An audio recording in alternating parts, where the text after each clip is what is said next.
Hey guys, happy Tuesday. Thanks for stopping by for another episode here at alliseeisW, where the goal of this channel is to gain on positive proceeds together and lead with an altruistic mindset. In today's video, we'll be doing a deep dive analysis covering ETH as well as BMNR stock, what my price prediction is using technical analysis. We'll also be covering the latest updates with Ethereum and Bitmine immersion technologies, and you don't want to miss it, where I will be playing an epic video clip of tomlee at the beginning and the end of the video. Now, if you're new to this channel and you support this content, I would really appreciate smashing the like, subscribing for more related content. Let's begin, guys. You alluded to some of the places that could see the biggest impact. Yeah. So can you take us through those? If you had to put a top three together about where you think the most activity or juice could come from if the Fed were to embark on this path, I think of maybe home builders. I think of other parts of the market, maybe technology based on valuations. But in your mind, what are the places that are going to reap the most benefit from that? Yeah. So I'm looking at September 98 and September 2024 as the playbook, because those are both years where the Fed was on extended pause and they cut in September. The number one trade is NASDAQ 100. So I think that's why the Mag 7 and the AI trade gets a lot of liftoff.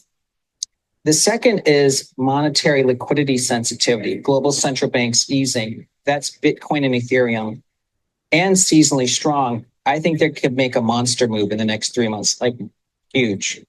And the third, of course, is interest rate sensitives. That's really small caps and financials, but really the first two might be the standout trades. All right. Because you mentioned the crypto side of things. So there you heard it from Tom Lee. We can have monster moves with Ethereum that's going to be coming. So interesting take.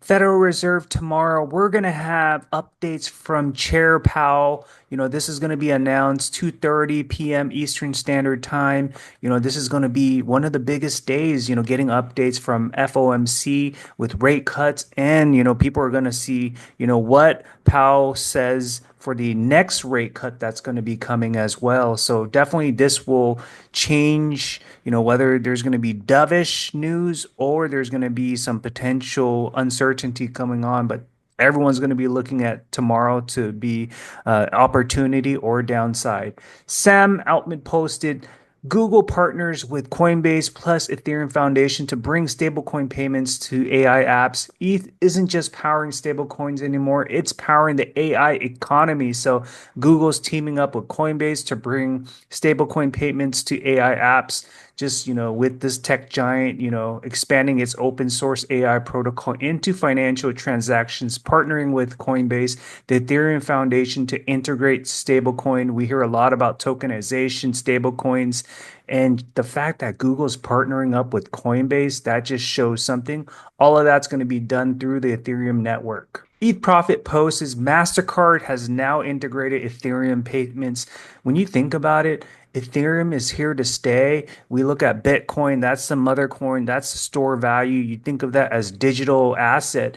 People invest their money with anticipation that the price goes up. Ethereum right now is also gaining traction, just building on that Ethereum network. And that's why there's all these partnerships going on with financial institutions. Galaxy posts is ETH looks like Bitcoin at $10,000. So what are we seeing? Is history beginning to play out similar to what we saw with Bitcoin appreciating and with Ethereum at 10K?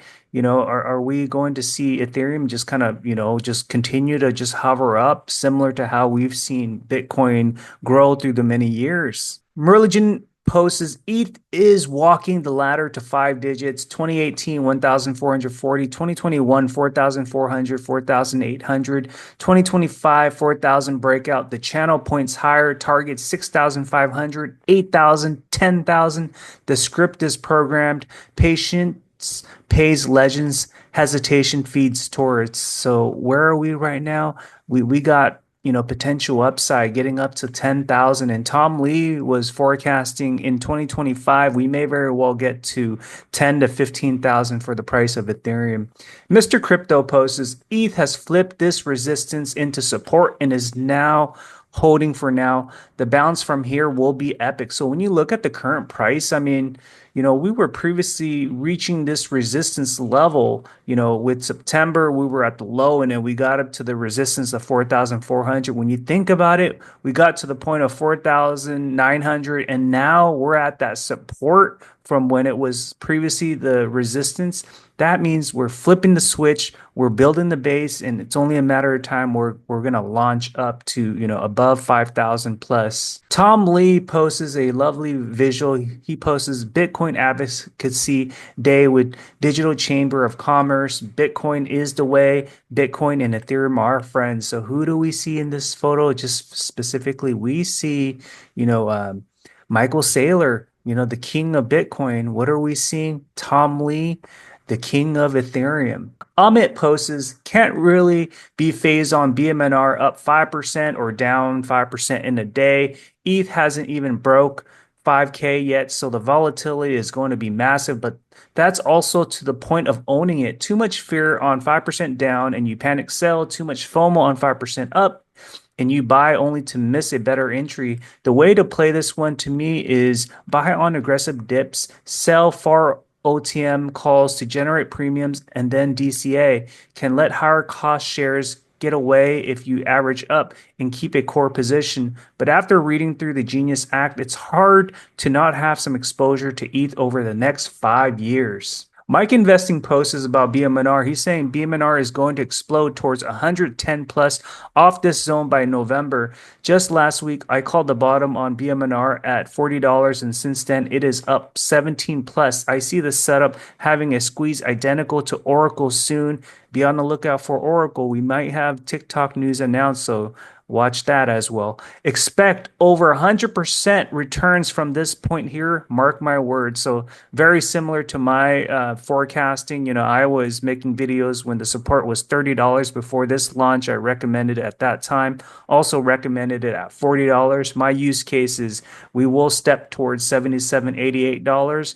And then we'll launch into the triple digits after that consolidation period. Jake also posts, there's not really another way to say it. I think this thing is about to absolutely explode to the upside off this volume shelf. Options flow confirming the technicals today. What are we seeing? It's only a matter of time where we're going to see this launch pad up vertically for BMNR. Flow God posts 6.6 million call buyer. Holy crap. Day loading up. So we got some big time whale buying $65 call expiration January 16, 2026. That's a big amount.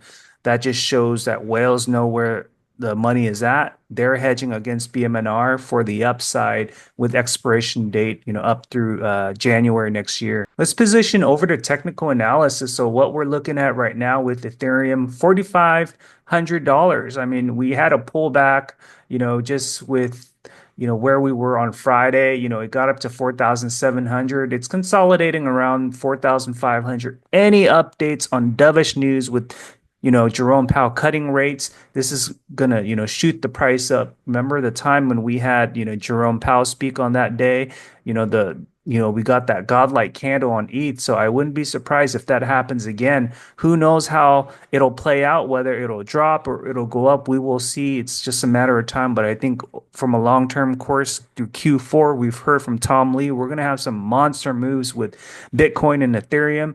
We got to, be hedged time in the market versus time in the market. And this is really why we BMNR. I really do think Ethereum, in the next couple of weeks, we're going to break through 5,500. My, moderate price target for 2025 is 7,800. Let's take a look at BMNR. So where we are with BMNR right now, we're seeing, much more volume. Whales are loading up right now after that oversold signal. We're seeing retail, also buy, as well as traders, loading up here. And we obviously see, BMNR breaking out of this consolidation channel. I was recommending it at $30 before that run up to 70. I was recommending it at 40. I DCA during this time as well. And now we're breaking out of that channel. I think we're going to be, hovering to 77, 88 range, consolidate there, have that resistance be the new support before we start climbing up. As ETH starts climbing up in Q4, better yet, I think we're gonna, break through, a plus 120 upside. We could even see higher, but that's where my price target is for, 2025 on a moderate scale. I definitely do see that there's more upside. In fact, we saw this run up like, super high, triple digits at one point, going from single to like triple digits. So now it's just a matter of time. We're getting, more confidence from Wall Street. People are really liking BMNR, really taking the position to grow like MSTR, which is what we've seen with Saylor, changing the company from a $1 billion company to like a $90 billion company. Tomlee is doing the same. He's aggressively buying ETH, and the technicals are really showing the results from, the whole strategy at Bitmine right now. Now, do you actually think it's undervalued by that extent? Well, we think the best approach for most people is just to put 1% or 2%.